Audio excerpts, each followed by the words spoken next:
All right, hey, what's up, guys? Coach Mac, Play Fast Football. I'm going to do a video today after the weekend, kind of taking a look at what things you could possibly learn from the NFL when you're watching NFL games, or obviously this weekend, big playoff games, and what you might be able to take from the NFL.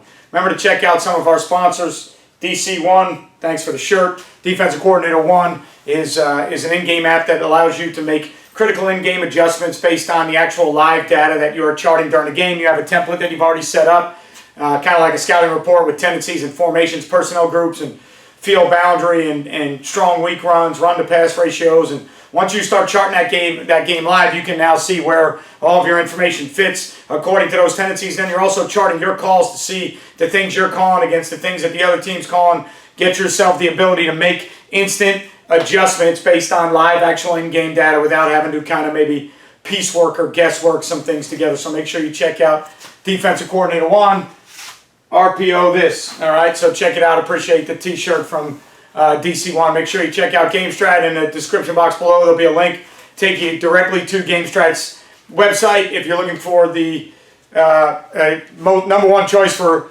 highly reliable and highly affordable sideline replay system with great customer service. Make sure you check out GameStrat.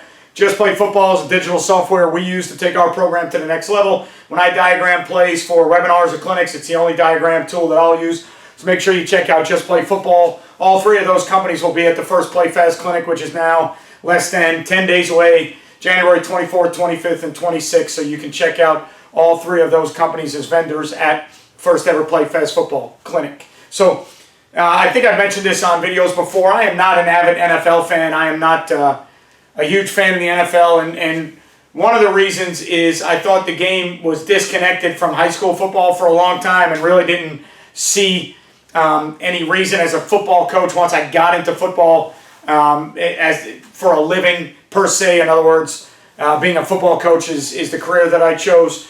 Kind of stopped watching NFL games because I lost my interest to root as a fan, and I started analyzing and critiquing, kind of critiquing everything, and not critiquing from a way to say don't do this or don't do that, but critiquing how they were running, what they were running, and what they were doing, and things that we could take and try and look at how we could use them in high school. So I started losing my ability to watch the game as a fan. Grew up a Dolphin fan when I was growing up, and then moved to Jacksonville, so started watching the Jags. But I kind of lost my ability to watch the game as a fan, and that took some, that took something off of the experience. And then at the same time, while watching the game as a coach and trying to learn, I just felt like there was a really, really huge disconnect between the NFL and high school football.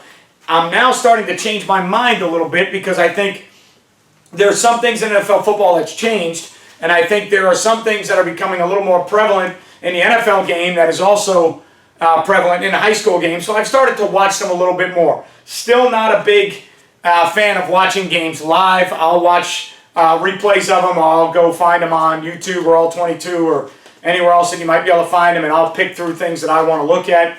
But I do now start to use the NFL as a possible research tool to look at some of the things that we want to do. So, in general, obviously tonight, this is Monday, January, is it 11th or 12th? January 13th maybe, so I guess tonight's the National Championship game. I probably will not watch the National Championship game live. I know that's probably blasphemous to a lot of you out there, but I am not a real fan of watching games live. I just, my attention span for 2.5 hours is not that great. There's other things that I typically would like to be doing. So I probably will not watch the National Championship game live fully through the whole thing. I may watch a little bit of the first half and then go to bed, but I will certainly look at it at a later date because, college is where I kind of hang my head on going to for information and finding out what guys are doing. I won't watch college games live all that much either, but I do get most of my information from there. But looking at the NFL stuff this year, I have started to watch more NFL games.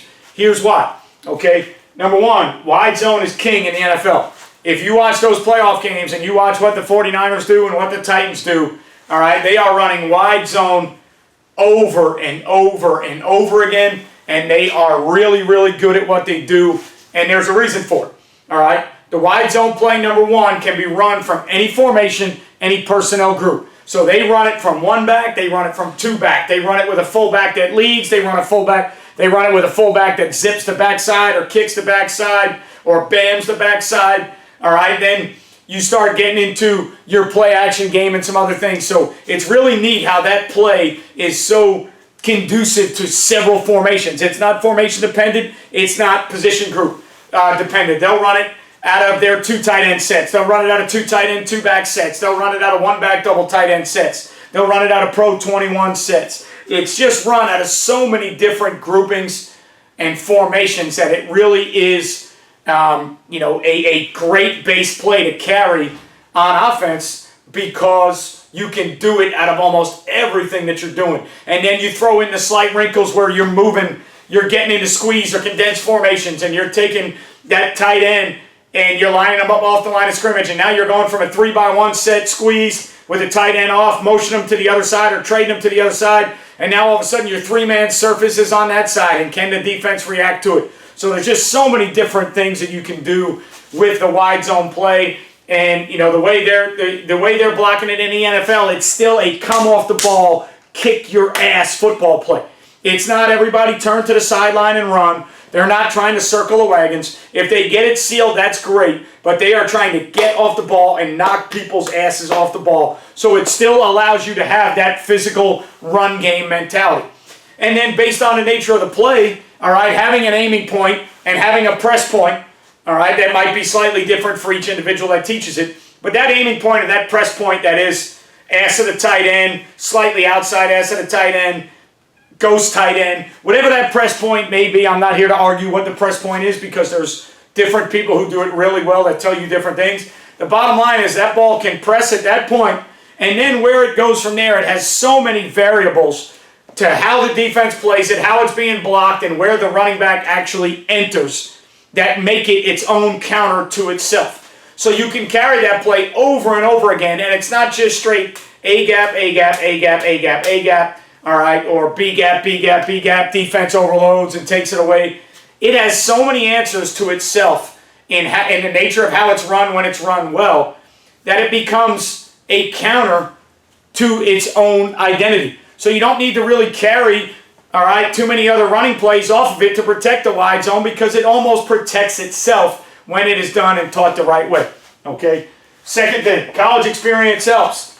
All right, look at Mike Vrabel with the Titans, who was on Ohio State staff, and they had some success doing some things with Lamar Jackson. Obviously, they won the game, which is most important, all right, but they did some things that were able to maybe slow down Lamar Jackson a little bit. Why? Because I think he has college experience, and I think now that there are some quarterbacks in the NFL that allow themselves to give their offensive coordinator other schemes and things to use, I think college experience helps. Andy Reid has a guy on his staff, and there's probably a lot of staffs that do this, but I just know from something I studied about Andy Reid. Andy Reid has a coach on his staff that he pays to analyze the top offenses in college football. That is the guy's job every single day. He analyzes the top offenses in college football, reports back to Andy Reid, and then Andy Reid is able to take a look at what the college guys are doing. All right, so I think these guys now, understanding about college football, understanding about different schemes out there, having college experience on the staff or the head coach himself, I think is a beneficial tool in NFL football now, because I think the game is expanding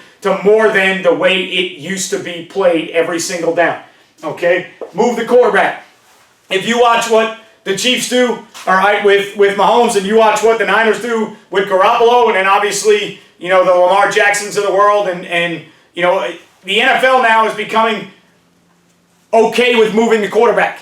A lot of sprint out, a lot of short yardage sprint out rub packages, a lot of goal line sprint out packages, and off the wide zone play, in order to protect the wide zone play, a ton of waggles and a ton of play action passes, or almost, waggles set up into play action passes and throwbacks and things that are coming really neat off the wide zone play, all right, and off that top running play in the NFL, being unafraid to move the quarterback and change the launch point. Change where defenses have to attack from. They can't just pin their ears back and go to that spot that they know every time that they draw, all right, on their practice field when they set up pass rush drills. They draw an X back there. That's where we got to get to. Here's the rushes we teach. Here's how we speed rush, and here's the counters to that, and here's how we're trying to flush the quarterback out, and All those things change a little bit when you're not afraid to move the quarterback and you have quarterbacks that can move the pocket. You're seeing sprint out, you're seeing waggles, you're seeing a lot of nuances to get the quarterback out of that original launch point. And I think it's absolutely phenomenal because for a long time the NFL was this, drop back pass, ball thrown from here almost every time. And it's just neat to see, the game going back to, some college and high school type deals where, not saying that there was never sprint out or rollout passing or bootleg waggle passing. There's been a lot of quarterbacks going back to the 60s, 50s, 70s that were mobile guys that could waggle and extend and sprint out and do those things. But it's never been a mainstay or a high percentage deal in the NFL like it might be sometimes in college or high school. But it's working its way back in, which to me makes it interesting when you see sprint out theories in the NFL. That to me is interesting because obviously, sprint out is a big thing in high school. When you see so many action waggles off of wide zone or off other things, because those are passes usually in high school. You're trying to get your quarterback who might be a better athlete. You're trying to get him on the move. You're trying to get him in space, give him another option to run the ball. Very, very neat and cool to see it at the NFL level. All right? And you can still win running the ball and playing defense. Tennessee Titans just beat Tom Brady and Lamar Jackson. They just beat the Patriots and the Ravens. Quarterback has thrown for less than 200 yards in those playoff games. And the running back, has had over 200 yards total offense. I don't know exactly what the rushing stats are, but 180-something to 170-something or whatever he's done. Obviously, Derrick Henry's a great back when they're doing what they're doing in their zone game really well. He's tough once he gets downhill. He's faster than people think. He's got a great stiff arm to protect himself.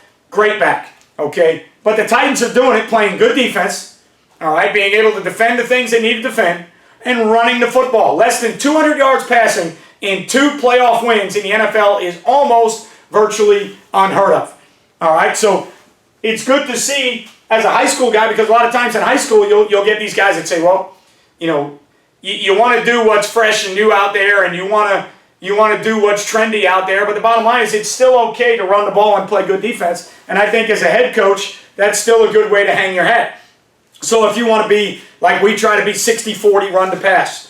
Okay, it's good to see that there are NFL teams winning out there that don't have to throw the ball all over the yard, because as a high school team, you may not get those quarterbacks that can do it. You may not get the linemen to protect, so throwing the ball all over the yard sometimes may not be an option. So watching how these NFL teams, especially the Titans, watching how they're having success and seeing that they're able to have success with a strong running game that is very, very good and good defense, leads you to believe that at our level, you don't have to throw the ball all over the place. You just have to be able to protect your offense and give your quarterback a couple things he can do, and it's good to see that at the high school level that style of football can still be played, because we're not always going to have the ability to get back there and drop back pass 35, 40 times a game like they do in the NFL. All right, so that's my take on the things I got from the NFL this weekend, the limited stuff that I watched in the NFL and the limited stuff I've studied the last 2 weekends on my free time, looking at some of the older playoff games and then looking at what some of these teams are doing during the regular season. All right, that's my take on how I think you can take some NFL info and use it in high school, which I used to not do in the past because I wasn't a big fan of NFL, but I'm a fan of studying how I get better. So now it's interesting for me to go back and watch on YouTube or All-22 or anywhere I can find some of these clips, to see what these NFL teams are doing, because it's interesting to see it kind of bringing its way back towards high school football a little bit. All right, so if you're into the national championship game or LSU or Clemson fan, good luck tonight. Have fun watching it. All right. Also remember DifferenceUSA, which is the ultimate striking machine. We have one in our weight room. Get thousands of reps without needing a partner. Nobody holding a med ball or a bag. Max One is a great streamline organization tool for coaches looking to streamline their schedules and their organization and their communication and workouts and all things that you want to get onto one platform, under one roof. Make sure you check out, at Max One. And then Dome Hats, which is a major sponsor of Play Fast Football. There's our black Play Fast fitted hat. Dome Hats will be at the Play Fast Clinic in 10 days at the Embassy Suites in St. Augustine Beach, Florida. So make sure you check them out. Click that subscribe button. Turn your notifications on so you know when we do our videos. Thumbs up, thumbs down if you don't like the videos, or you do like the videos. It helps us know what we need to do different or what we need to talk about. And as always, comment. I get back to 99% of the comments that are left for me. As long as I can read them, find them, and see them, I will get back to those comments. Thanks for everything that you guys do for me. 7 years now, going on just about exactly 7 years of Play Fast Football on YouTube. All right, and it's bigger and better than it's ever been, and I thank you for that. Remember, you won't play well till you play fast. See you guys next time.